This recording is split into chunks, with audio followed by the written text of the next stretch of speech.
অবশেষে বহুল প্রতীক্ষিত ত্রয়োদশ জাতীয় সংসদ নির্বাচন ও গণভোট অনুষ্ঠিত হয়েছে গত 12ই ফেব্রুয়ারি। এবারের নির্বাচনে 2/3 আসনে জয়লাভ করে সরকার গঠনের পথে রয়েছে তারেক রহমানের নেতৃত্বাধীন দল বিএনপি। এমন পরিস্থিতিতে বিশ্বের বিভিন্ন দেশ থেকে আসছে একের পর এক শুভেচ্ছা বার্তা, যা থেকে বাদ যাচ্ছে না যুক্তরাষ্ট্র ও ভারত পাকিস্তান। এবারের নির্বাচনে ঐতিহাসিক বিজয়ের জন্য বিএনপি ও দলটির চেয়ারম্যান তারেক রহমানকে শুভেচ্ছা জানিয়েছে ঢাকার মার্কিন দূতাবাস। 13ই ফেব্রুয়ারি ঢাকার মার্কিন দূতাবাসের ভেরিফাইড ফেসবুক পেজে দেওয়া এক পোস্টে এই শুভেচ্ছা জানানো হয়।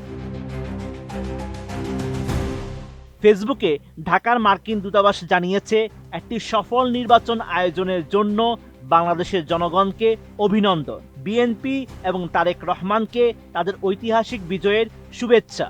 সেই সঙ্গে মার্কিন দূতাবাস জানায়, দুই দেশের সমৃদ্ধি ও নিরাপত্তার অভিন্ন লক্ষ্য বাস্তবায়নে বিএনপির সাথে কাজ করার জন্য আগ্রহী যুক্তরাষ্ট্র। টানা তৃতীয়বার অর্জন করেছে দেশের সেরা সুপার ব্র্যান্ড স্বীকৃতি বসুন্ধরা টিস্যু। এদিকে বাংলাদেশের জাতীয় সংসদ নির্বাচনে বিএনপি নিরঙ্কুশ জয়ের পর দলের চেয়ারম্যান তারেক রহমানকে অভিনন্দন জানিয়েছেন ভারতের প্রধানমন্ত্রী নরেন্দ্র মোদী। সামাজিক মাধ্যম এক্সে দেওয়া এক বার্তায় তিনি লেখেন, এ বিজয় বাংলাদেশের জনগণের তার নেতৃত্বের প্রতি আস্থার প্রতিফলন। একই সঙ্গে দুই দেশের সম্পর্ক আরও শক্তিশালী করতে একসঙ্গে কাজ করার আশাবাদও ব্যক্ত করেন তিনি। নরেন্দ্র মোদী আরও লিখেন, গণতান্ত্রিক, প্রগতিশীল ও অন্তর্ভুক্তিমূলক বাংলাদেশ গড়ে তুলতে ভারতের সমর্থন অব্যাহত থাকবে। একই সঙ্গে তিনি জানান, দুই দেশের বহুমাত্রিক সম্পর্ক আরও জোরদার করা এবং অভিন্ন উন্নয়ন লক্ষ্য এগিয়ে নিতে তারেক রহমানের সঙ্গে কাজ করার প্রত্যাশা করেছেন তিনি।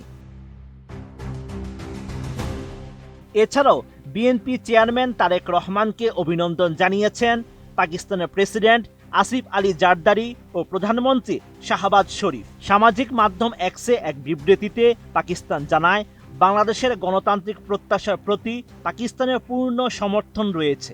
বাংলাদেশের আসন্ন সরকারের সঙ্গে বাণিজ্য, প্রতিরক্ষা এবং সাংস্কৃতিক বিনিময় সহ বিভিন্ন দ্বিপক্ষীয় সহযোগিতা আরও বিস্তৃত করতে ইসলামাবাদ আগ্রহী। ইসলামাবাদের আশা, ঢাকায় সৃষ্ট নতুন রাজনৈতিক পরিস্থিতি দক্ষিণ এশিয়ায় আরও ভারসাম্যপূর্ণ, স্বাধীন ও পারস্পরিক সম্মান নির্ভর সম্পর্ক গড়ে তুলতে সহায়ক হবে। Sheikh Farid, ATN news.